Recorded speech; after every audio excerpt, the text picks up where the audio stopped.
Hello to our Rise Up audience. This is David Schmoose. I am the Executive Director of Christian Educators Association International, and today we're going to be talking about campus clubs and groups and how to do ministry on a public school campus in particular. And I believe that this is a strategic calling for Christian teachers. About 85 to 90% of our students in America go to public school, and many of them will never attend a church. And so a campus Christian club or group or FCA or Good News Club on your campus may be the only church that some of these students ever get to. So let's go ahead and get started and talk about how to start a club, how to run a club, what are the relevant laws in place, those kinds of things.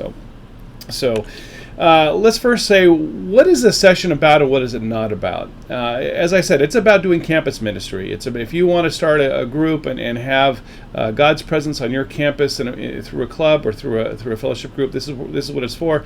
This is not so much for answering questions about what can and I can't do legally in my classroom.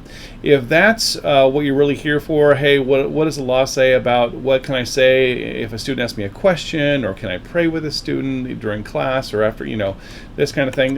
You want to attend my live session called How to Legally Live Out Your Faith in the Public School Mission Field. We're going to be addressing those questions in that live session, and if it's already past the live session, you can go ahead and get that recording. So that's where you're going to get those questions answered.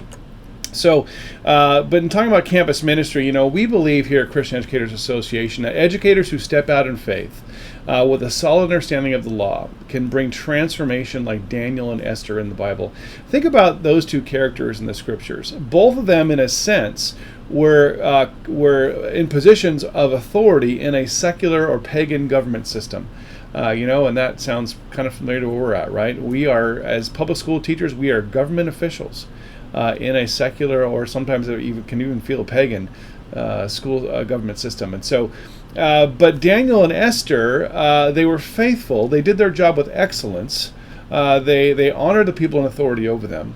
But when the time came, they were faithful to the Lord, and as a result, God did amazing things through them. And I believe that public school teachers who are believers are strategically placed, maybe the most strategic missionaries in our public school, in our nation, because, as I said earlier, most of these kids are never going to get to our churches. And even with the legal limitations that we're going to talk about in a minute, you can have tremendous impact for the kingdom as a public school educator. Let me tell you a little bit about my story, as it may be a little, hopefully inspiration for that. I don't know. There's those out there that have done more than I've done. But God, by the grace of God, we all go, right? And so this is what some of the things the Lord did with me. This is a little bit grainy, blurry picture of my Christian club in my classroom, and that's not all the students, but that's a good chunk of them. And we were never huge.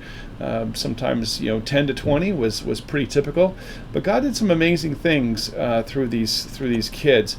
Some of the things I got to do in my course of 15 years as a public school educator, I taught government and AP US history at a high school in Southern California. And this is one of my former students I got to baptize, not when she was a student, but after she graduated. She came back and came to my classroom, and I got to lead her to Christ. And she asked me to baptize her a little bit later as a college student. That was quite a privilege. This is another student that I also got to baptize after mentoring her and bringing her up in the faith in many ways after she graduated, and this was quite a privilege. I even got to marry a former student, two former students to be precise, and that was a thrill to have that honor. This is that same couple a few years later, and what a privilege. And then several years ago, walked into my AP US history class this precious young one who had been in the foster system. And she had been in 12 different foster homes in 15 years. And she began to draw close to our family, and we became her foster parents, actually. And now I know that's not a calling that every teacher would take on, but we took her into our home for about a year and got to see her come to the Lord through our Christian club. Before that, I didn't lead her to the Lord. I was a public school teacher, but she was led to the Lord through our Christian club. And a few years after that, I got to perform her wedding too. So that was quite an honor. And we're so close today, and she's following the Lord. And so this is the kind of impact. Oh, I should mention this one. This after I left as a teacher to join Christian Educators, the year or so after that, I was called back to my school because of a tragedy, and I got to lead a sort of makeshift memorial service, if you will, kind of a impromptu memorial service. And this is a picture of, I'm not sure if it happened during this picture was taken, but at this event, about 150 kids prayed to receive Christ, and I got to lead them in that, and what a great privilege that was as well. And so there's this tremendous impact you can have on our public school campuses despite the legal limitations. And let me tell you, most of that started right here. This is my friend Ray. Ray was a parent whose daughter and son had both graduated really before, very early on in my career at my school. And even though his kids were no longer at the school, he came to me and he said, David, I don't really know you, but I know you're the Christian Club advisor, and I have a passion to see the Lord move on this on our campus that we both had in common. And so he said, hey, can I just come pray with you? And I was feeling very isolated, alone. I was sponsoring the Christian Club, but at the same time, I was just not sure that I was, doing the right things and didn't have much support. So I was like, oh, please, would you come and pray with me? And so we started a weekly prayer meeting, just the two of us at first. And he began to get more involved in the club. We began to listen to the Lord, get ideas. What if God wanted to do this? What if we could do a senior prayer service, at graduation time? What if we could have this kind of outreach? What if, and have someone to bounce those ideas off and pray with together? And then, of course, he could do the things that I couldn't do because he wasn't an agent of the state, right? He wasn't employed by the public school system. So as a result, we were able to do a lot together. And a lot of things God did on our campus was because Ray was so faithful to come and pray with me, and I appreciated that very much. All right, so let's get into the nuts and bolts here. Can I lead? So what things we're talking about today are some questions I want to pose out there before to get us thinking a little bit. Maybe these are questions you have. Can I lead a Bible study or a club on my campus? And what would it look like for me to actually lead a Bible study versus sort of just supervise one? And there's a key distinction there that we're going to be getting into. Can it be during lunch, or does it have to be after school? We're going to talk about that. Can I invite kids to my church or to other ministry activities? And can I pray with students around the flagpole for See You at the Pole? Those are some of the topics we'll be getting into a little bit, some questions you might have had coming into this session, and many more. And of course, if any questions I don't get to, feel free to email them to me on my email address. That's right there. And so this is how we're going to structure our time today. The critical law that really informs a lot of this content around campus ministry. How do I apply the law? How does it actually work out on my campus? And then how we at Christian Educators can help you. Okay, so let's go right into the critical law. Oh, but first, let me tell you this little disclaimer. I'm not an attorney. I have attorneys that work with me, but I'm not an attorney. And so realize this is not legal advice. If you are about to do something and you're really questioning, you probably want to get the advice of actual legal counsel, because laws in all 50 states can be a little bit different, although most of these are federal laws that apply across the board. Nonetheless, district policies and various laws can make a difference, and so realize I'm not an attorney, and so this is not formal legal advice. All right, but let's talk about that critical federal law. The critical federal law is called the Equal Access Act. In my other live presentation talking about how to live out your faith legally, we'll be talking mostly about the First Amendment to the Constitution, and so questions about that will be in that session. But the Equal Access Act is really the law that governs much of what we call campus ministry, or what we think about in terms of campus ministry. And so what does the Equal Access Act say? Well, it was passed in 1984, and it says that schools that receive federal aid or are what we call a limited open forum. And that means there's a little bit more to it than this, but for the sake of our presentation today, it basically means if they allow extracurricular clubs or outside groups to use their campus. So for example, a school could say, we're only going to allow curricular clubs, like maybe a foreign language club, like a French club or a science club or this kind of thing. Then they can really say, we're not going to have religious clubs, and they're within their right to do so. But that also means they can't have, gay clubs or other clubs like that, because they're only saying we're going to only allow curricular clubs. But if they allow any extracurricular clubs, if they have a chess club, or a bicycle club or something like that, they've got to allow pretty much anyone, any takers. I mean, obviously, if there was a club that wanted to carry out violence or was going to disturb the educational goals of the school, they could probably deny that. But generally speaking, religious clubs and other clubs are free for all to some extent if they receive federal aid and if they are limited open forum.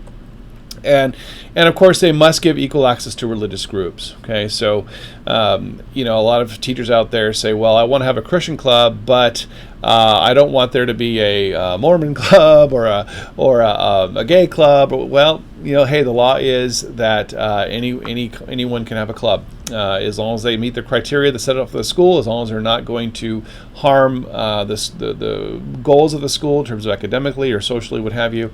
They can generally have a club. What I found, though, is that some of these groups, there was a big push a couple years ago for Satan clubs, and you may have heard the news about that, and it was really focused in the Pacific Northwest to some extent.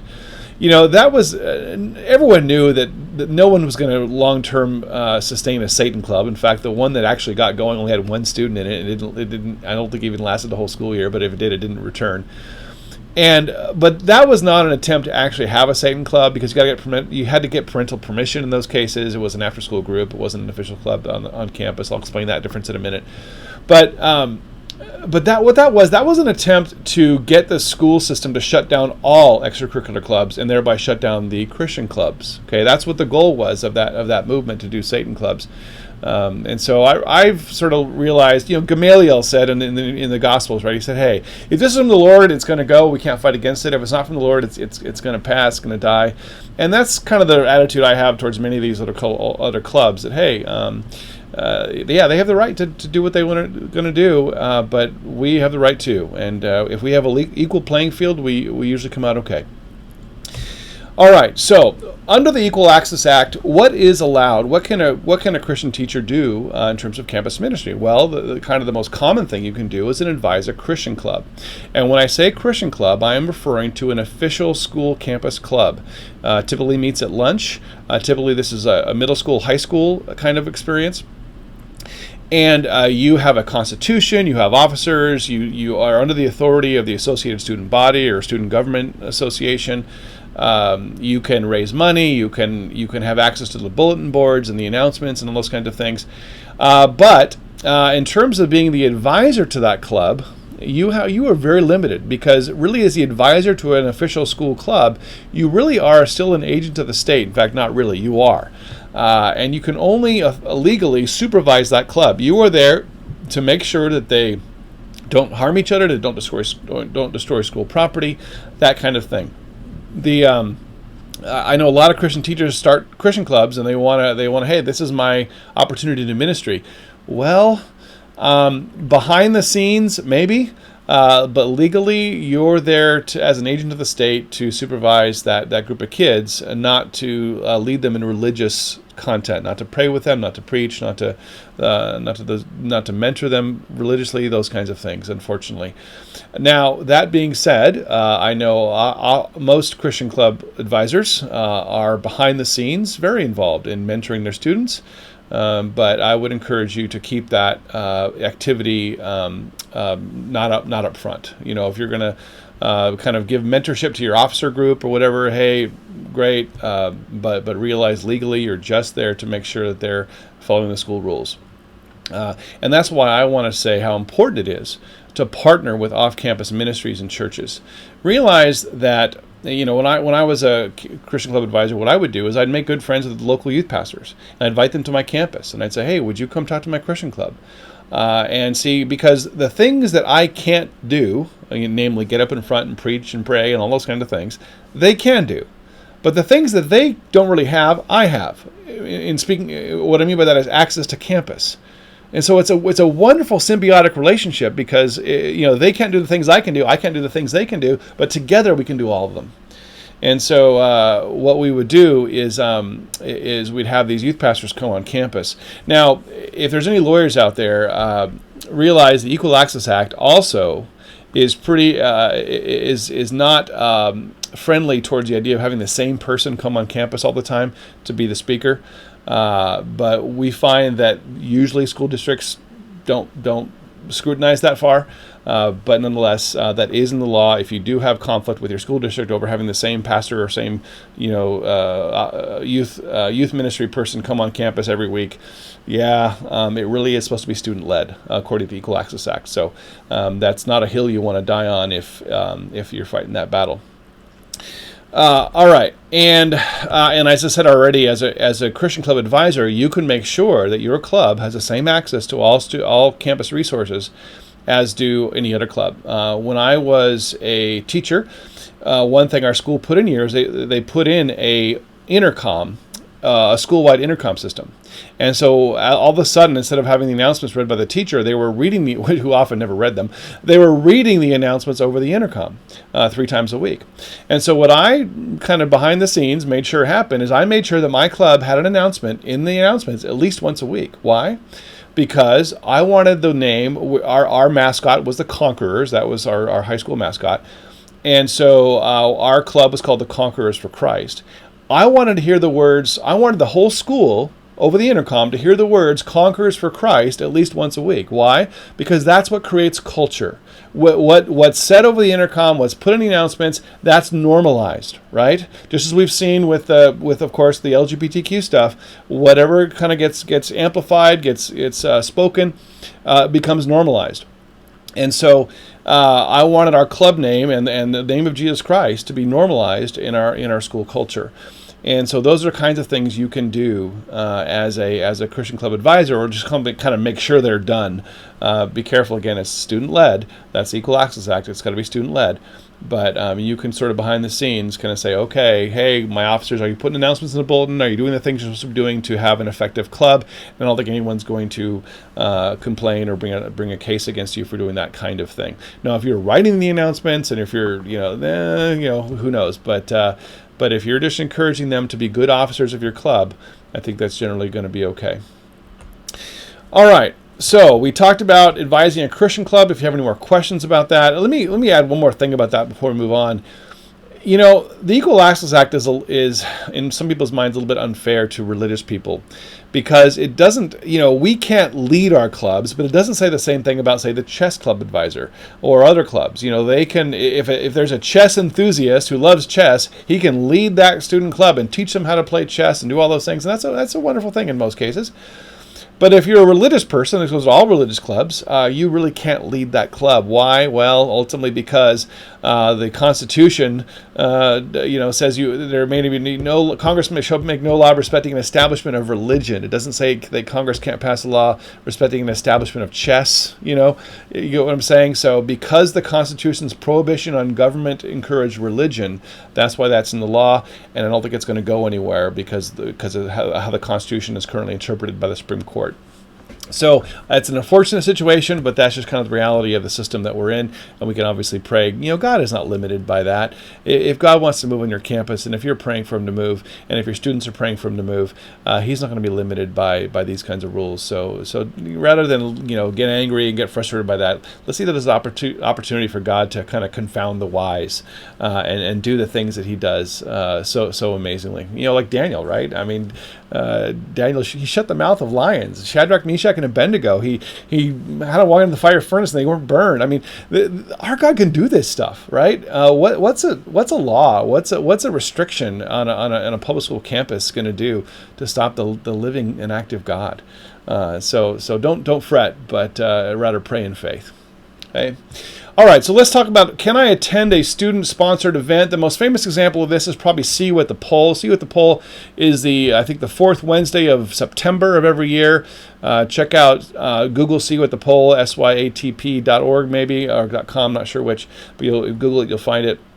See You at the Pole is a national event, national organized campaign to try to get kids and parents and school officials, so if possible, we'll talk about that in a second here, to gather around school flagpoles and pray for our communities, pray for our schools, pray for our nation.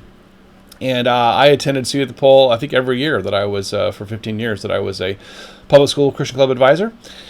The question, of course, is can you participate in See You at the Pole? Well, yes, you can, but remember, you are an agent of the state. And so you are there to supervise those students. You're there to make sure they don't get hurt, that they're following school rules, that no one from off campus hurts them. And so, of course, it's very appropriate that if students are gathering, that there would be faculty or administrative supervision of those students, right? So you are totally entitled to be there. Now, but I know that's not the question you're asking, right? The question you're probably asking is, well, can I pray? And let me suggest to you, probably not.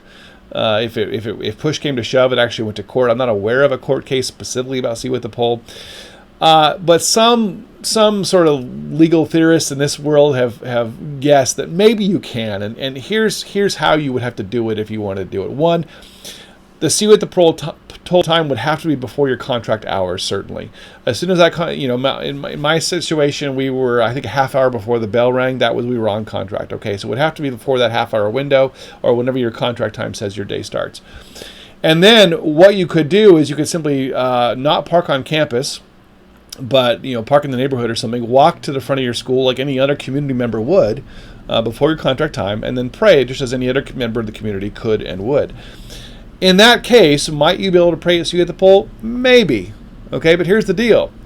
Would a judge think to himself or herself, gee, this person is standing in the morning before school starts on school property, and everyone knows they're a teacher at that school. Will their students and those families believe them to be a faculty member supervising kids, or would they take them to be simply a member of the community?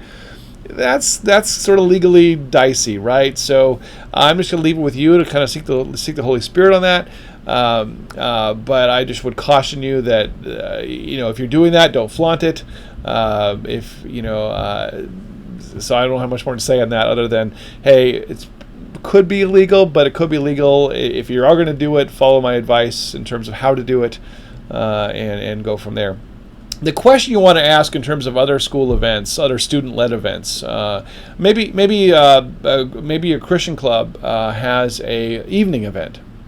Can you show up to that event and participate as a community member would? Well, maybe not. The question you want to ask yourself is, one, are you the sponsor, are you the advisor of the Christian club? And is that a Christian club event? If so, you're still on the hook. It's kind of like a coach taking his team to another school or to another place. That's an official club event. You're the advisor. You're the legal representative of the school district in that case. And so, no, you're still an agent of the state in that case, and you need to, legally at least, the law would say that you still can't participate, spiritually speaking. However, let's say you were not the advisor, you were just another faculty member, and you came just as anyone else could, and you were not there in official capacity.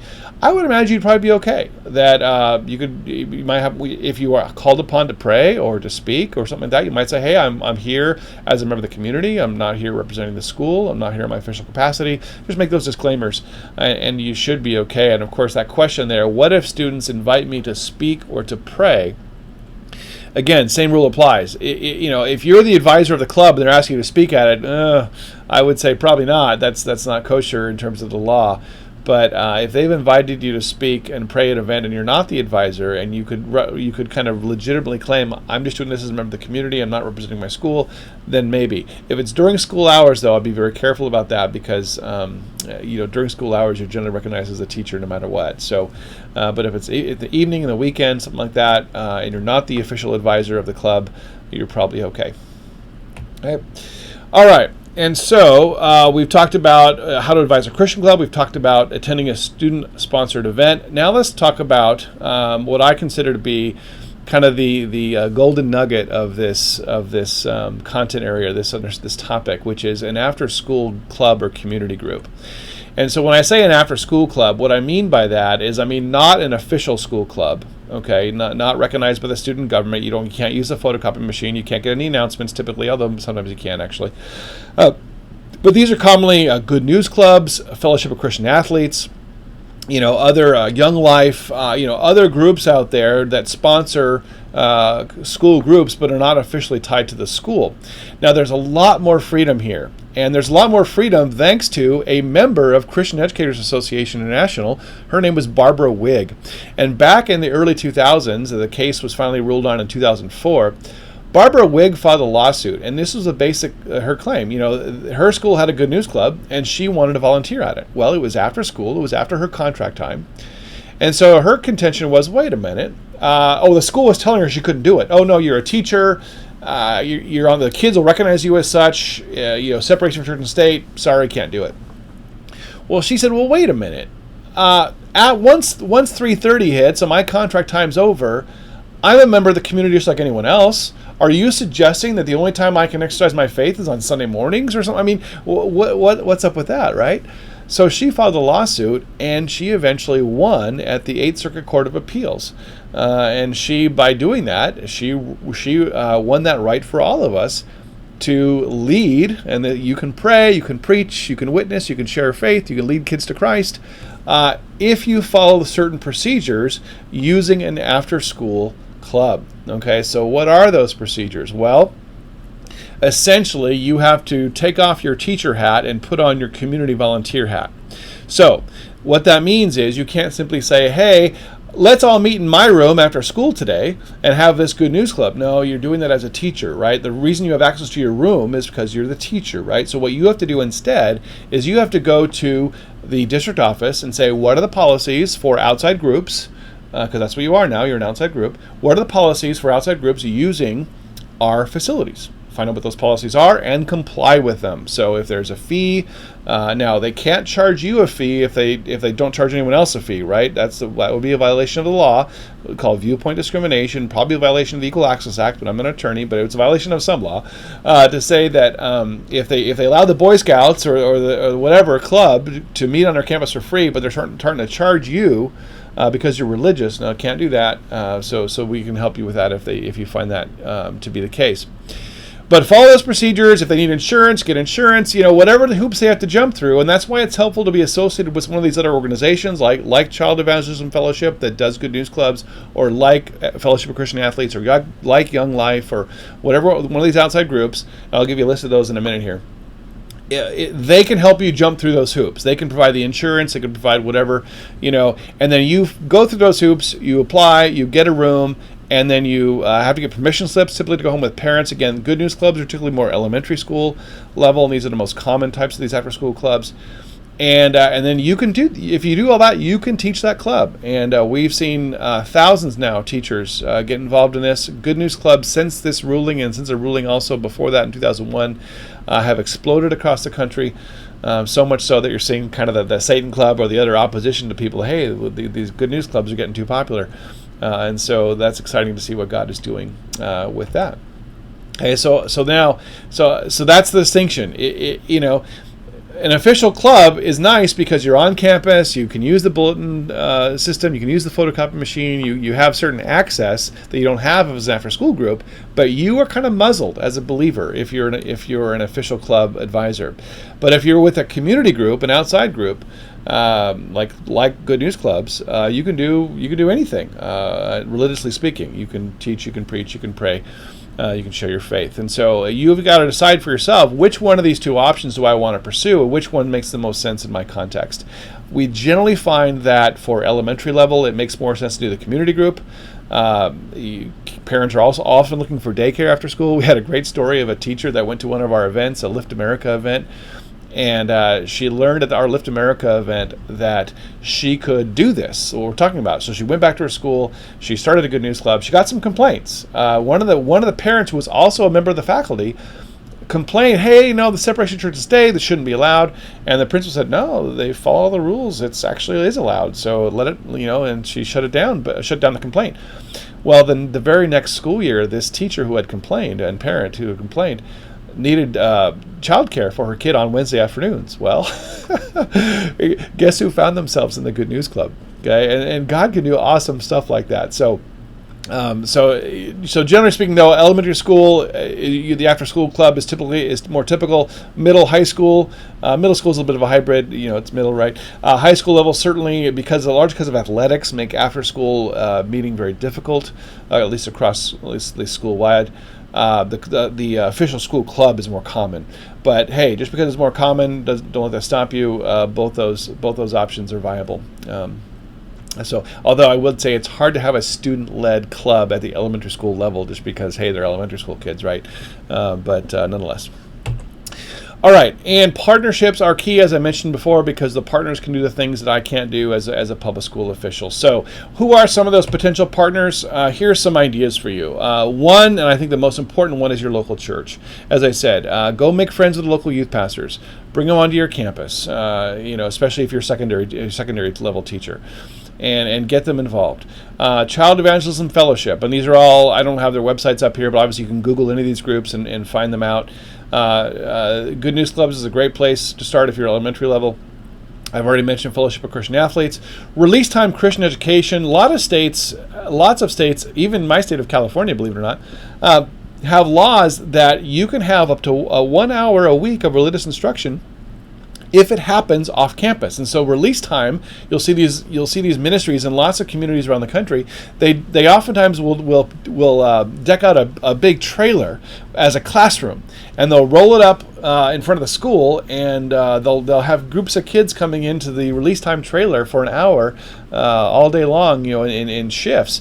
And wow, what an opportunity to give public school students like an hour of Sunday school, essentially, every week, right? So if you're not familiar with Release Time, check them out. Young Life, Youth Alive, Youth for Christ, the National School Project is not everywhere, but what they do is they come on campus and they try to mentor Christian club leaders. And so if you're a Christian club advisor, like, hey, I can't do much with these kids because of the law, the National School Project can. They train Christian college students to come on campus and mentor your high school club leaders. A very powerful ministry that's growing. Moms in Prayer. Man, if you don't have a Moms in Prayer group praying for your school, see if you can figure out how to get one going. Everyschool.com is a great website to go to. It's basically a national database of all the schools in the country, and are they being prayed for? Is there ministry going on in those schools? So go there, sign up your school, say, hey, yeah, I'm praying or I'm doing ministry at my school. Claim Your Campus. I want to tell you a little more about them in a second here. Crew High School, Dare to Share. These are all great organizations. Let's talk about Claim Your Campus. Claim Your Campus is a group that we're connected to, and they are trusting God and praying for up to 100,000 youth to descend on the geographic center of every school in America in eastern Kansas for July 4th weekend of 2020, of course, which is coming up in a little less than a year. And they are looking right now, and they're going to have freaking country, and it's going to be a big, partly like a music festival, but really the goal is we're going to get kids praying for their campuses, serving their campuses, loving on their campuses, sharing their faith. And so they are looking for what they're calling campus advocates, and that's you and me. Okay, that's teachers on campuses, especially in middle and high school, who have Christian clubs or have church youth groups, what have you. They're looking for campus advocates who will sort of sign up and say, yeah, I'll bring my group. I will sort of get this going, fill out the forms, do what I have to do to bring my group to Claim Your Campus 2020. And I'd really encourage you to check that out. Simply Google Claim Your Campus and you'll find it. And they also, by the way, have a prayer app on your phone that helps lead your students through a prayer group on campus and gives them sort of a devotional, a prompt, things to pray for. Kind of serves much like a youth leader would, but through an app on their phone. And I would really encourage you to look at that as well. All right, they have a Facebook group, Claim Your Campus Advocates. And so I'd recommend, if you're interested, you go ahead and get on that group, and you can kind of learn more there, or just go to their website. All right, so formative assessment, right? Not summative. Formative assessment. I'm not sure if those old words. Check for understanding is a little more common. Let's see how you're doing. I've got some questions I want you to think about. Of course, this is not a live audience. A little bit talking to myself here, so got to pretend. But as you go think of the questions, think about the answers in your head, and I'm going to kind of explain why or why not. So the question is, can I, as a, say, Christian club advisor, or if I'm an administrator supervising one, can I allow a Christian club to put up signs, let's say with Bible verses or things like that on campus? And the question is, if you allow anyone else to put up signs with their messages on it, you must allow a Christian club to put up signs with their messages on it. Now, those messages can sometimes be censored if they are seen as, I wouldn't recommend, putting super judgmental verses on, things out of Leviticus, what have you. I wouldn't suggest doing that. But nonetheless, if you have a positive message to share on your campus, or an important message to share on your campus that is appropriate for a high school audience or middle school audience or what have you, yes, you can put those signs up. And if you have trouble, people telling you can't put those signs up, then contact us. All right. Can I teach a Bible study at a Christian club? Well, not if you're the advisor. Okay, so no. But one can be taught, just that's where the partnerships come in.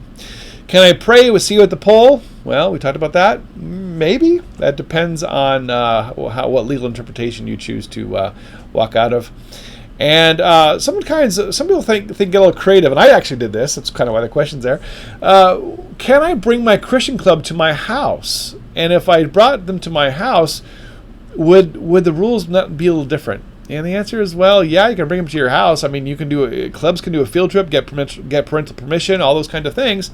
But you're still the agent of the state advisor for that club. And so, you're still a school official. So the rules don't change just because you've taken them off campus, as long as it's still functioning as a club. Now, if you run into these students at your church, if you run into them at the mall, if you run into them at the beach, all bets are off, right? You're at that point, you're a private citizen, and you can pray with them, you can share with them, whatever.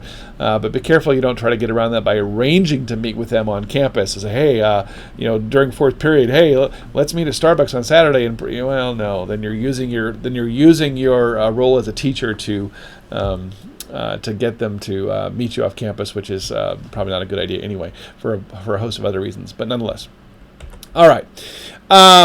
So let me make one more point here. Law versus culture. We hear a lot about the separation of church and state, and of course, and I'll explain why in my other seminar about living out your faith and legally living out your faith in the public school mission field, why separate church and state is not really the language we use anymore. It's actually the Establishment Clause. But nonetheless, there's a lot of talk about the law. But what I've learned is what happens on your campus is much more about culture than law. It's much more about the attitude of your administration, what's been allowed in the past, who's on your campus and what they're doing. That's why I encourage you to really look for ways to impact campus culture, like I did with the announcements earlier. And so, I will also encourage you to say, sometimes we have Christian teachers that we get involved with, that they walk on campus and are really looking to win an argument. I'm here to defend the biblical worldview, and oh gosh, that's so important, right? And that's part of what we do as a ministry is defend the biblical worldview. But as a public school educator, your strategy for campus impact is much more effective when you pursue the idea of being a bridge builder rather than a bomb thrower. Go on campus to win a friend before you try to win an argument. Is kind of what I'm saying there. When you try to make your administrators look good, to bless them, to do whatever extent you possibly can, to be an excellent educator, to encourage your colleagues, whether they're believers or not, to not divide us, us and them kind of thing, as much as it's within you to not do that. I would really encourage you along those lines, because, man, when you have favor on your campus, when you are seen as someone who can build bridges and who loves people regardless, you get a lot more leeway, and two, you get a lot more influence. And so I'd really encourage you along those lines. All right, and how can we help you? Well, since 1953, Christian Educators Association has been encouraging, equipping, and empowering Christians in our schools. I like to talk about Christian educators as having a protection wing and a ministry wing. And I'll just briefly run this over. I want to sort of give you a closing charge, so stay with me here. But I just want to briefly say how we can help you. Protection wing, we have $2 million liability insurance, which is double what most unions offer. Job action protection, that means you have a local attorney to represent you should there be any job action or threat of job action against you. And we also have unlimited legal and educational consultation. That means you can speak to our legal and educational consultants on an unlimited basis, walking you through whatever situation you find yourself facing. And so that's the basic membership benefits. We also have the ministry wing. Our goal is to transform schools with God's love and truth. You can look at our website, Lift America, our sort of citywide events to try to gather all the Christian teachers in a given community or city together to inspire them and encourage them to step out in faith on their school campuses and to unite together. The Daniel Project is about weekend conferences that really equip you to do this well, to step out in faith on your campus. You can learn more about those things on our website at ceai.org. We're running a little offer for anyone who joins Christian Educators as a result of this Rise Up Summit. If you join before this Friday, September 13th, if you join as a full-time member with coverage, and if you also, when you're filling out your membership form on our website, if you choose where it says "How'd you hear about CEI?" if you choose the Rise Up Summit, we're going to be contacting you about a free poster we want to send you, a printed poster. One of these we've developed more for secondary, one more for primary grades, and we'll send you the poster of your choice should you join as a full-time professional member with coverage before Friday. I love this. I come from a secondary background. Maybe I don't tell that because of the stories I've told, but I love this poster we've developed for the secondary level because it's based on research about people's use of digital devices and phones and how much it's causing anxiety and depression. And notice, I don't know if you can see it blown up, probably not, but it says, hey, there's some research out there that says if you choose certain activities, you will more likely to be happy. And the second activity on that list is attend religious services. So you could put that up. This is legally, public school appropriate. You can put that up on your wall, and it basically is a encourager to your kids to do several things. One, get involved in sports and physical exercise, but two, attend religious services. Okay, so that's legal for you to put up on your wall should you choose that poster. The other one is based out of that verse in the scripture that says, hey, encourage one another and build each other up. And here's some vocabulary words for your little ones to help them develop the discipline of encouraging one another. Okay. All right, cost of Christian Educators membership, $239 a year or $20 a month. If you do the monthly pay option, there's a little bit of a service fee involved in that. You can go to ceia.org and get more details. And finally, I just want to encourage you, it can be a scary thing to put yourself out there, to start one of these clubs, or to be willing to be an advisor, to be kind of you're the Christian on campus, right? To kind of be labeled or outed that way. But, if you step out in faith, I believe the Lord will do amazing things with you. The founding pastor at a church I attend was famous for saying, faith is spelled R-I-S-K. Faith is spelled R-I-S-K. And if you'll take that risk, imagine what he will do. I love the story of Gideon. Gideon in the Bible, Judges chapter 6 and following, talks about how the Lord came to Gideon and says, hey, Gideon, you're my guy, right? You're my guy to free my people from the oppression that they're enduring. And Gideon kind of looks around and, what, me? And no, I'm the least in my tribe, and my tribe is the least of the Hebrew people, and I'm not your guy, Lord. And Lord says, no, you're a mighty warrior, and kind of called out what he saw in Gideon, even though it wasn't readily apparent yet. And so may the Lord call it out in you today. Say, okay, you can be my Gideon or my Esther on this campus, and if you'll trust me, if you'll take a step in faith, if you'll take that risk, the Lord, the Scripture says that He is able to do more than we can ask or possibly even imagine. And I believe that's true for your campus.